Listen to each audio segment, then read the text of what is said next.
Kahon-kahong mga electronic products ang tumambad sa mga operatiba ng Manila District Anti-Cybercrime Team sa entrapment operation sa Manggahan, Pasig City.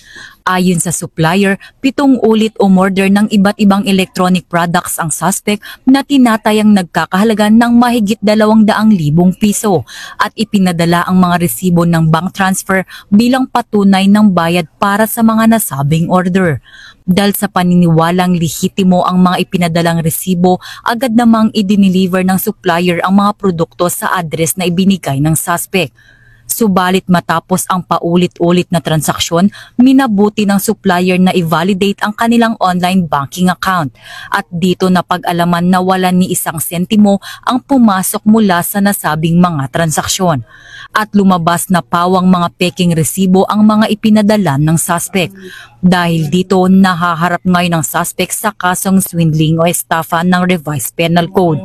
Nasa kustodiya na ng Manila District Anti-Cybercrime Team ang suspect at ang mga nakumpiskang ebidensya para sa dokumentasyon at disposisyon ng kaso. So dyan po sa mga line seller po natin, ang advice po ng ating Manila District Cybercrime Team, no? Busisiin maigi yung ating mga resibo na nare-receive through online at para hindi po tayo mabiktima rito. At bago po natin i-release ito, mabutihin po natin tingnan maigi yung ating online banking kung talagang wala.